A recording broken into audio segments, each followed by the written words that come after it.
오늘 값없이 얻은 의다라고 하는 제목으로 말씀에 함께 은혜를 받고자 합니다.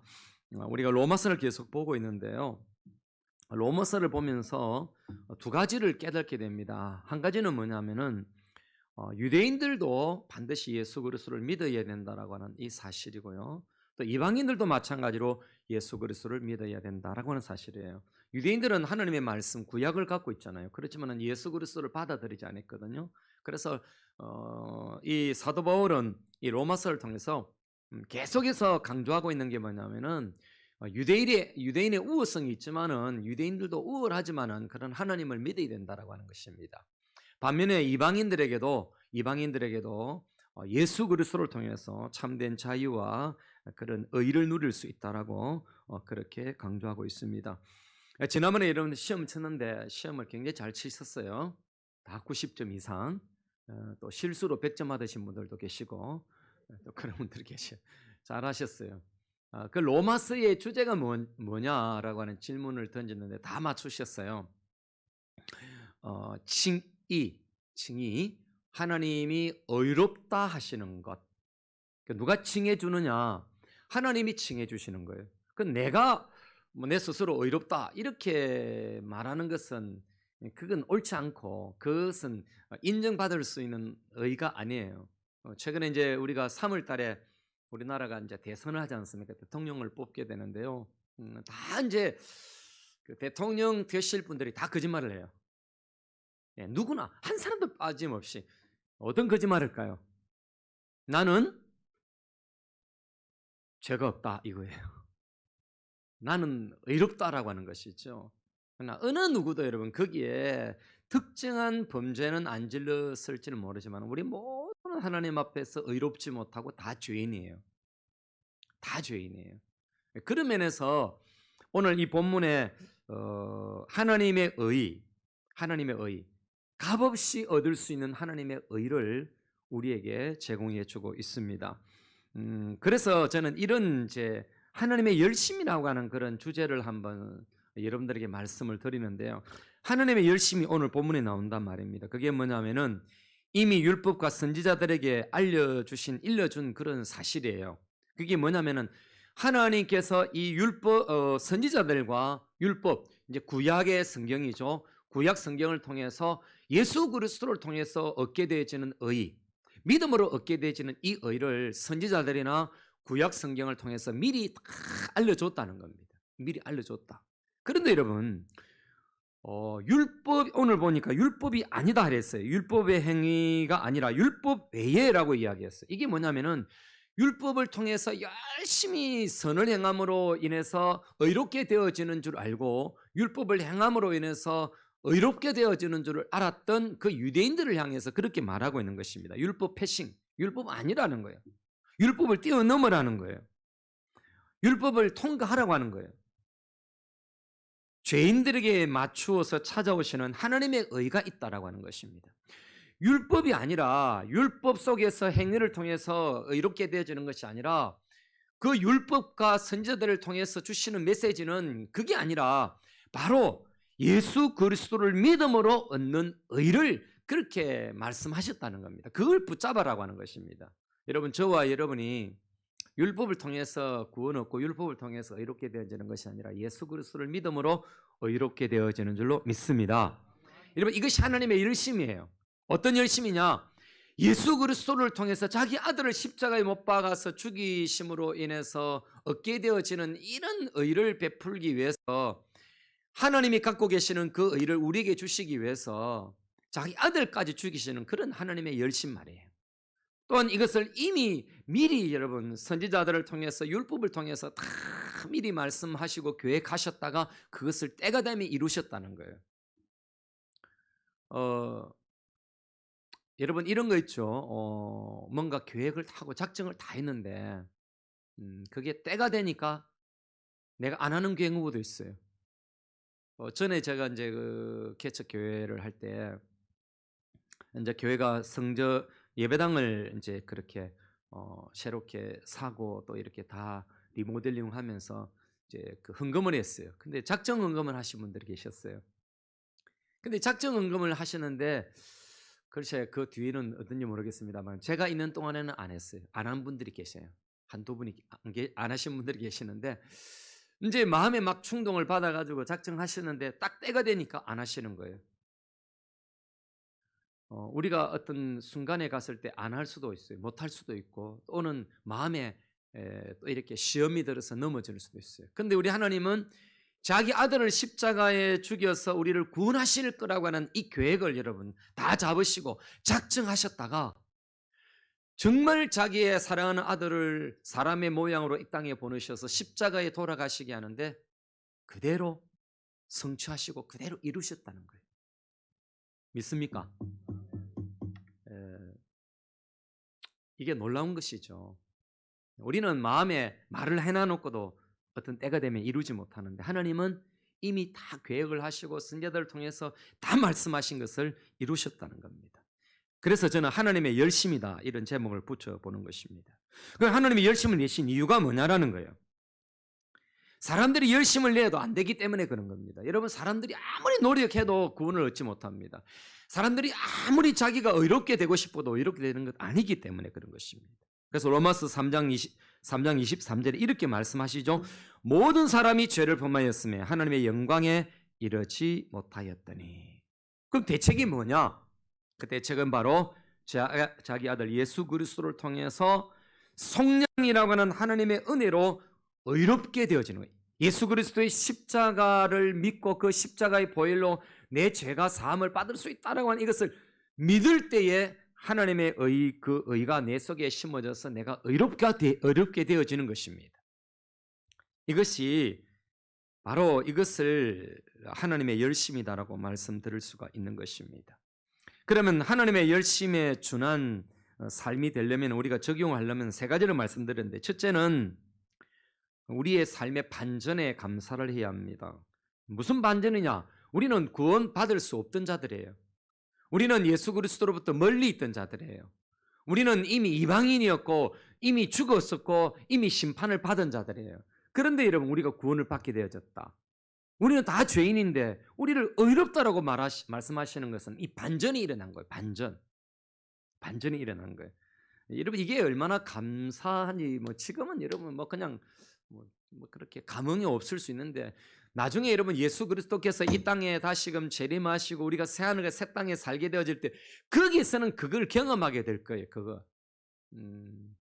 요즘 우리나라가 전 세계적으로 뜨는 그 게임이 있어요. 예? 오징 보셨어요? 그 넷플릭스에 들어가야 돼요. 그래서 공짜도 볼 수 있어요. 유튜브에 들어가면 볼 수 있어요. 저도 몇 번 봤는데요. 저는 처음에 딱 부정적인 게 딱 들었어요. 그게 뭐냐면 그 게임에서 패자는 죽잖아요. 총을 쏴주기. 저는 목사로서 굉장히 끔찍하더라고요. 이거. 그런데 사람들 그 쾌감이 있는가 봐요. 살아남는 쾌감. 어떤 면에서는 한국에 대한 우리나라에 대한 메시지가 있어요. 이 먹고 살기 힘든 것. 끝까지 살아남아야 하는 것. 그러면서 일확천금을 노리는 이런 사회에 대한 이런 부분을 좀 메시지가 있어요. 어쨌든 저는 오징어 게임을 보면서 느꼈던 게 뭔지 아세요? 그 죽은 자들, 탈락자들, 그러나 살아남은 자들의 그 쾌감, 승리에 대한 쾌감, 최종 한 사람이 살아남는 그 쾌감. 여러분 그건 죄송한데 우리가 마지막 날 주님 오실 때 경험할 모든 자들이 다 구원을 받지 못하고 심판 가운데 있을 때 선택받은 하나님의 백성들, 예수 그리스도를 믿는 자들이 구원을 얻는 그런 여러분 정말 진정한 오징어 게임을 우리는 경험하게 될 거예요. 여러분 그것이 요한계시록 21장에 22장에 나타난 내용이고 그 앞에 20장이 바로 오징어 게임처럼 여러분 그리스도를 믿지 못하는 정답이 없는 삶, 예수 그리스도가 없는 정답이 없는 삶은 여러분 거기서 패자로 물러서는 것이 요한계시록 20장의 심판에 대한 내용이 바로 그것을 담고 있는 것입니다. 여러분 우리가 구원을 얻은 것 더 큰 역전은 없습니다. 반전을 주신 주님 앞에 내 인생의 모든 것에 반전을 기대하면서 우리는 감사해야 하는 것입니다. 그래서 하나님의 열심은 우리의 구원뿐만 아니라 우리의 전 삶에, 우리의 전 인격에 영역을 미치는 것입니다. 그 영역에 미치는 것입니다. 여러분, 하나님이 우리의 삶에 열심을 좀 내어주시면 얼마나 좋겠습니까? 사실은 내십니다, 여러분. 하나님이 우리가 지금 살아있는 거, 숨 쉬는 거, 이 어려운 가운데 살아가는 이것 하나님의 열심 가운데 우리가 살아있는 이유가 되는 것이죠. 그러면 우리가 반전을 기대하는 삶이 되려면 어떻게 해야 될 것인가? 저는 이런 말씀 드립니다. 여러분, 주님께 인정을 받아야 합니다. 주님께 인정을 받아야 돼요. 어떻게 우리가 인정을 받을 수 있을까요? 우리가 어떻게 반전을 기대하는 삶이 되려고 하면 인정을 받아야 되는데 어떻게 해야 될 것인가? 여러분, 시험과 어려움 중에 이겨야 하는 것입니다. 우리 예수님은 공생애 시작할 때에 시험 가운데서 이기셨거든요. 시험 가운데 이기셨어요. 말씀과 성령으로 이기셨어요. 여러분, 우리가 하나님께 인정을 받는 것, 주님께 인정을 받는 것, 우리의 삶의 반전을 기대할 수 있는 삶이 되는 것, 여러분, 제일 중요한 것 중에 하나가 다 누구나 어려움이 있고 누구나 시험이 있는데 여러분, 그것을 이겨내야 하는 것입니다. 환경을 이겨내야 하는 것입니다. 우리 예수님은 말씀과 성령으로 그것을 이겨내셨죠. 여러분, 욥 같은 게 보시면 구약의 욥, 아마도 아브라함 시대 때 사람이었던 것 같습니다. 이렇게 신학적으로 볼 때에. 근데 이 욥은 여러분 7아들이 있고 3딸이 있는데 이러면 다 죽잖아요. 어마어마한 재산이 하루아침에 없어지잖아요. 왜 그랬습니까? 사단이 이렇게 온 땅을 이렇게 마귀가 온 땅을 돌아다녀 보니까 전부 다 한결같이 죄인이에요. 이 사람도 죄인이고 저 사람도 죄인이고 저 사람도 죄인이고 다 죄인이에요. 정말 기회에 못 미치는 삶을 산단 말이에요. 근데 딱 한 사람 보니까 마음이 드는 거예요. 하나님의 마음에 맞는 사람이 있는 거예요. 그게 누구냐? 욥이에요. 그러니까 이 욥을 좀 건드려 봐야 되겠는데 하나님이 주권자니까 그 하나님의 회의에 참석을 했어요. 하늘 회의에 딱 참석해가지고 사단이 그렇게 말하는 거예요. 딱 곱살을 끼어가지고 욥이 하나님이 보호를 해줘서 저렇지 뭐 하나님 보호 안 해주면 다 넘어지고 그럴 겁니다. 하나님 보호해 주는 그 울타리에 있어서 그렇죠. 뭐 이런 식이에요. 근데 하나님은 아시는 거예요. 욥은 하나님이 울타리를 쳐줬기 때문에 그런 것이 아니라 하나님 앞에서 그는 정말 의롭게 살려고 노력하고 있는 사람이다라는 걸 아시는 거예요. 그래서 언니 그러면 네가 한번 흔들어 봐. 하나님이 허락해 주지 않는다면 사단이 시험할 수 없어요. 그래서 허락을 한 거예요. 여러분, 예수님도 마찬가지입니다. 예수님도 공생이 시작하면서 광야에서 시험을 받을 때 여러분 성경이 뭐 이래냈어요. 성령에게 이끌려 시험 받았어요. 여러분, 성령님이 함께 하셨고 하나님이 인정하는 시험이에요. 인정하는 시험. 그래서 우리가 경험하는 시험들은요, 인정하는 시험인데 믿음으로 승리하셔야 돼요. 믿음으로 승리하셔야 돼요. 제가 이걸 두드릴 때는 사인입니다. 졸지 말고 들으셔야 돼요. 근데 욥은 여러분 정말 그 어려움 중에 사단이 이제 하나님이 그렇게 딱 못을 박잖아요. 딱 그게 조건이 뭐냐면은 욥의 목숨은 건들지 말라는 거예요.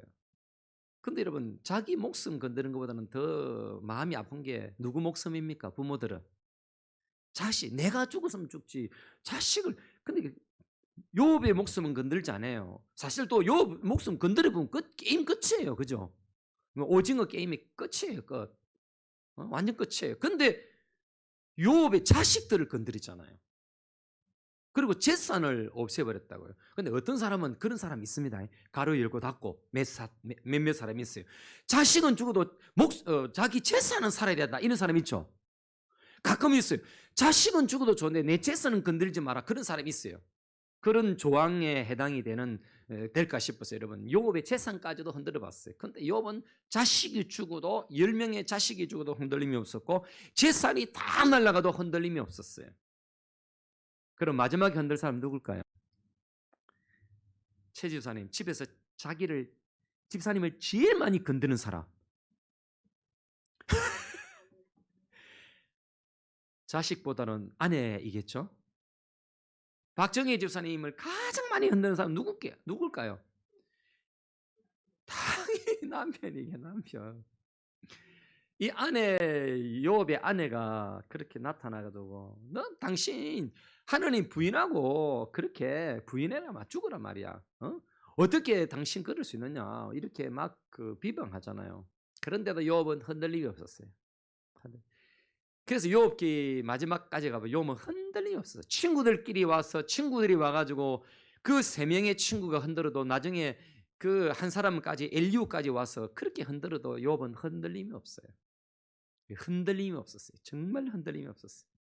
그럴 때 하나님께서 시험을 이긴 요업에게 다시금 자식들을 주는데 역시 천국에 가 있는 10명의 이 자식 외에 또 10명의 자녀를 주었어요. 와, 굉장하죠? 그리고 재산은 훨씬 더 많이 주셨어요. 배나 주셨어요. 그리고 그 딸들 중에는 미스 코리아처럼 미스 월드 이런 자녀도 나왔단 말이에요. 여러분, 반전이죠, 반전. 근데 여러분, 이 반전은 주님께 인정을 받아야 된단 말이에요. 어떻게? 의롭게 살아야 되고 원망하지 않는 삶으로 승리할 수가 있는 것입니다. 그리고 여러분, 우리가 주님께 인정을 받으려면 어떻게 해야 될까요, 여러분? 바로 여러분, 진실되고 겸손한 신앙으로 날마다 주님께 나가야 돼요. 바리새인과 세리의 기도 누가복음 18장에 나타나잖아요. 바리새인은 막 목 이렇게 고개 딱 들고 유대인들은 눈을 뜨고 기도합니다. 이렇게 눈을 뜨고 하나님을 향해서 손을 딱 들고 감사하다. 저 세리, 저 죄인 세리, 저 인간하고는 비교되지 않고 나는 의로운 거 너무 감사합니다. 나 11조도 감사한 거 너무 안식일도 지키고 다 율법 다 지킨 너무 감사. 그 정말 훌륭한 신앙에 대해서 자랑을 하면서 그렇게 기도했는데 하나님께서는 그 기도를 받지 않으셨어요. 주님은 누구의 기도를 들으시느냐? 인정하시느냐? 세리처럼 가슴을 치면서 나를 불쌍히 여겨 주십시오. 나는 죄인입니다. 고개를 들지 못하고 하나님 앞에 기도하고 있는 그 세리의 기도를 하나님은 받으신 거예요. 우리 모두는 다 죄인이에요. 내가 아무리 의롭게 살고 안식일도 잘 지키고 11조도 잘하고 뭐 종교적 생활을 아무리 잘한다 할지라도 하나님이 보실 때는 다 죄인이에요. 그런데 문제는 무엇이냐? 하나님 앞에서 내가 한 것을 생각하지 아니하고 내가 한 것을 계산하지 아니하고 나의 부족을 하나님 앞에 내어놓으면서 주님께서 긍휼 베풀어 주지 않는다면 나는 의롭게 살 수가 없습니다 라고 고백하는 그 고백이야말로 하나님의 마음에 들고 주님께 인정받을 수 있었던 거예요. 여러분들이 주님 앞에 그렇게 인정받으시기를 바랍니다. 여러분 진실되어야 돼요. 진실되어야 되는 거. 겸손한 거. 만약에 제가 그렇게 오징어 게임을 주장한다면 교회에 오징어 게임을 가져온다면 정말 진실하지 않는 것과 진실한 것을 표를 내가지고 그래야 할 것 같아요. 여러분 예수쟁이들이 얼마나 진실되지 못한 사람이 얼마나 많은지 몰라요. 가증스러운 모습들. 종교적 행위를 가지고 그 사람 참 신앙생활 잘한다. 그렇게 판단하는 것 주님의 원리 원칙 기준이 아니에요. 우리의 중심이에요. 중심. 하나님 앞에 신실함의 중심이에요. 그런 면에서 여러분들이 주님께 인정받을 수 있었으면 좋겠어요. 누가 18장 14절에 이렇게 말씀하시죠. 내가 너희에게 이르노니 이 지금 세리의 이 지금 그 뒤에 뒷구절이에요. 이에 저 바리새인이 아니고 이 사람이 즉 세리를 말해 의롭다 하심을 받고 그의 집으로 내려갔느니라. 무릇 자기를 높이는 자는 낮아지고 자기를 낮추는 자는 높아지리라 하시니라. 예를 오징어 게임 첫 번째 게임 뭘 하면 좋을까요? 자기를 겸손하게 여기는 삶만 살아남는 거지.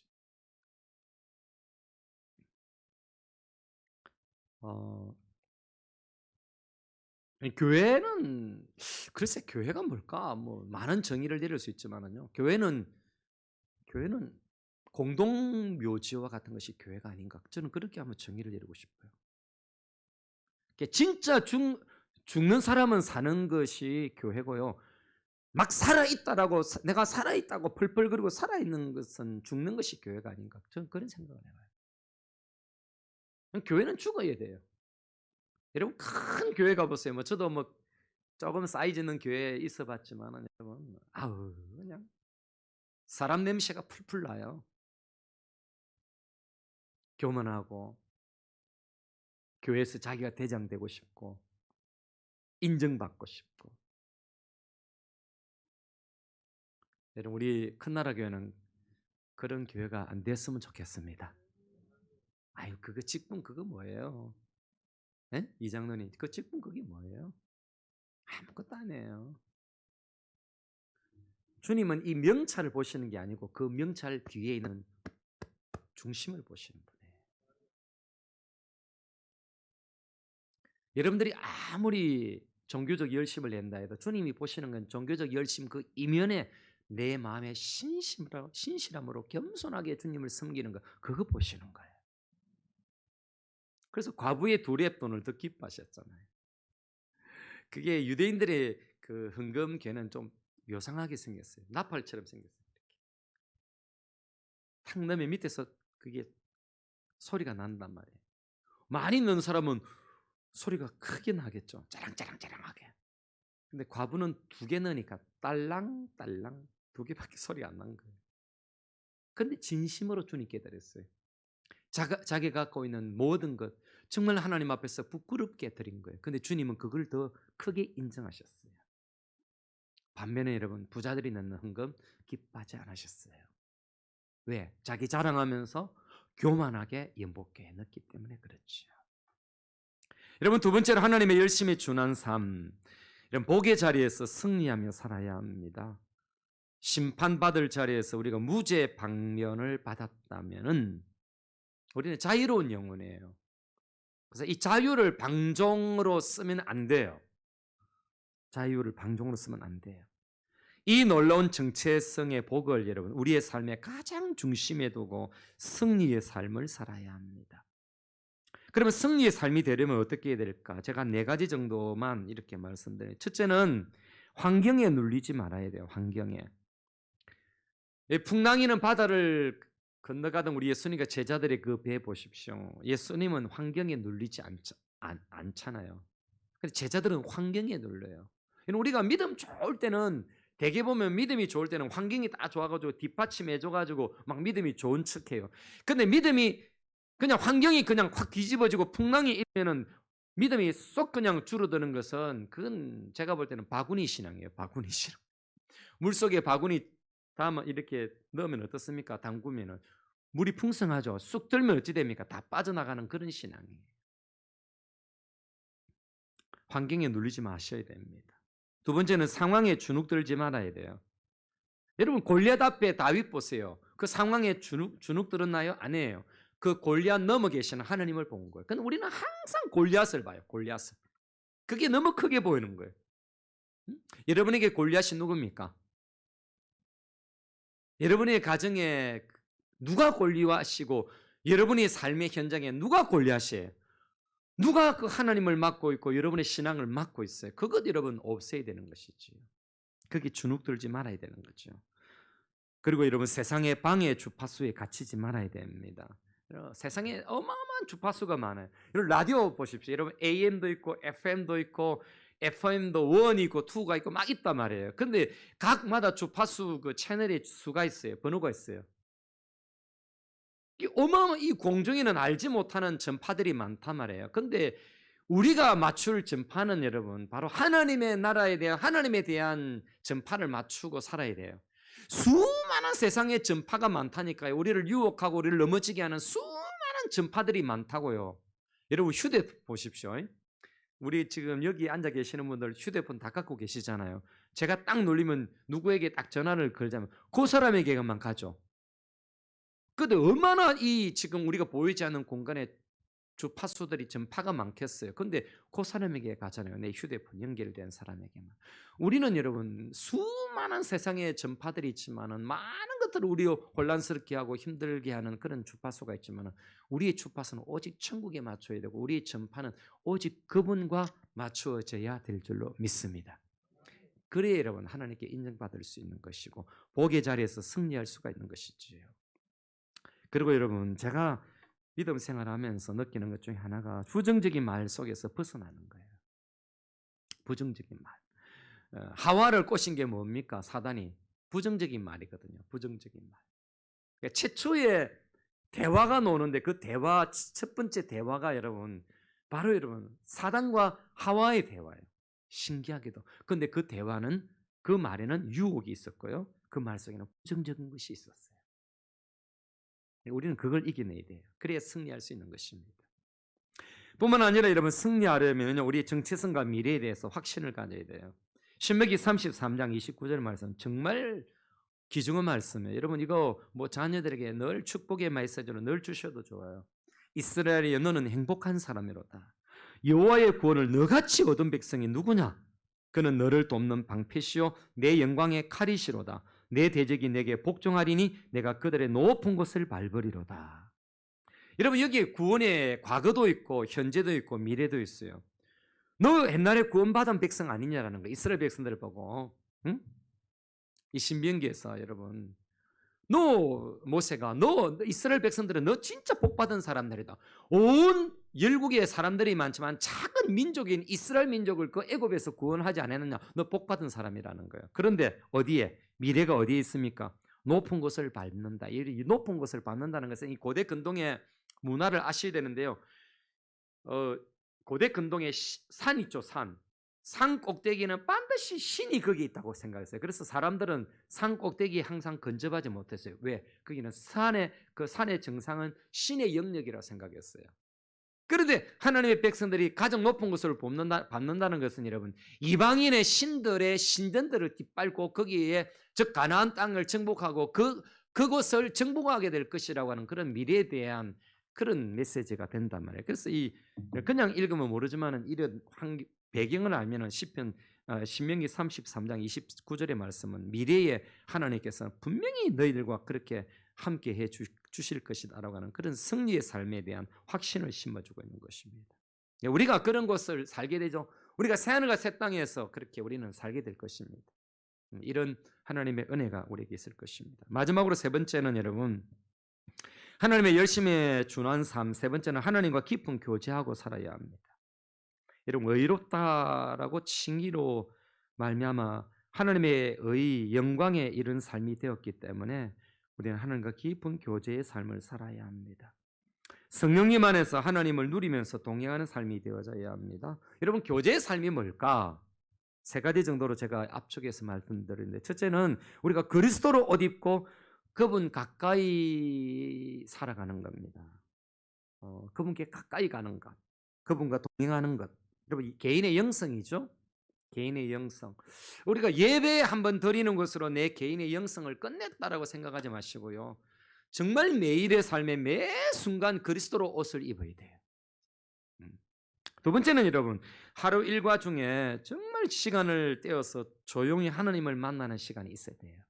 quiet time이라고 뭐 큐티도 관계없고요. 제가 영성 일기도 좀 적어보라고 하잖아요.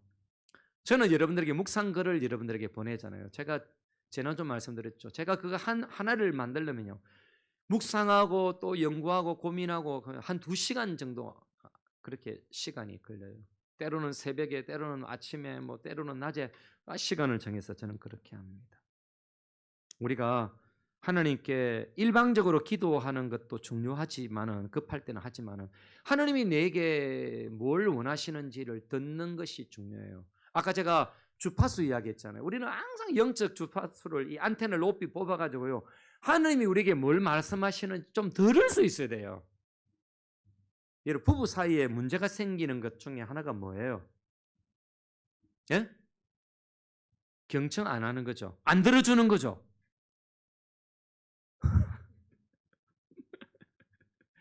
이 장로님 안 들어주는 거 맞죠? 일방적으로 상대방이 이야기하고 내가 이야기해버리면 그거 화나요. 막 근데 들어줘야 돼. 이유가 있단 말이에요. 그래서 저는 전에 부목사님들 계실 때 왜 새벽기도 안 나와서 저는 정말 평생 새벽기도 안 빠지고 그냥 뭐 거의 많이 없어요. 거의 없어요. 뭐. 근데 요즘 부목사님들은 이게 늦게 밤 문화가 발전해서 그런지 새벽기도를 잘 못 오시는 분들이 간혹 있었어요. 그럴 때 처음에는 화가 나서 왜 새벽기도 안 나와 목사가 이렇게 하니까 자기는 이유가 있는 거예요. 뭐 배탈을 만났거나 상황이 안 좋거나 그래서 못 나왔다 이거를 말하는데 내가 왜 이렇게 하니까 굉장히 기분이 나쁜 거예요. 제가 그 다음부터는 바꿨어요. 어디 아팠나 이렇게 말해요. 그러니까 분위기가 달라지는 거예요. 부부 관계도 여러분 대화가 안 되는 거, 막 공격적인 거, 일방적인 거, 그 대화가 안 되면 그건 불행의 시초예요. 뭐 들어줘야 돼요.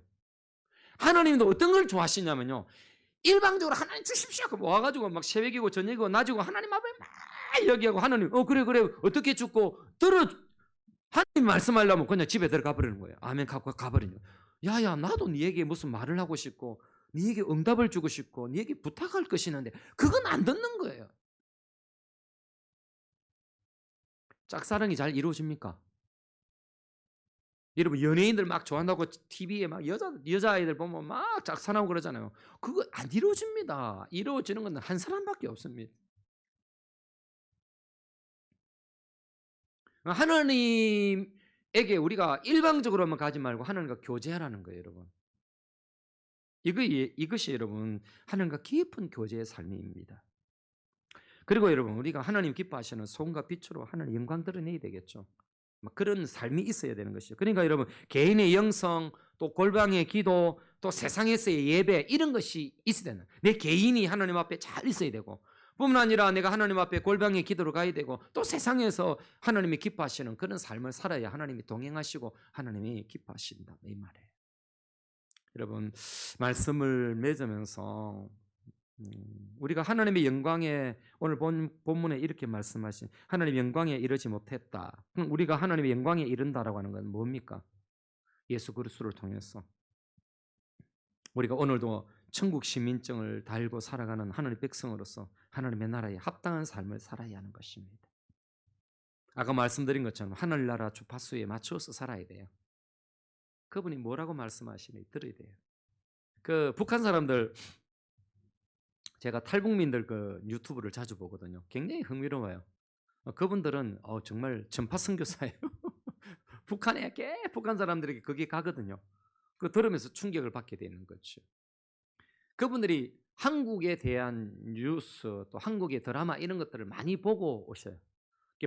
보고 한국에 대한 동경을 하고 그 목숨 걸고 넘어오는 거죠.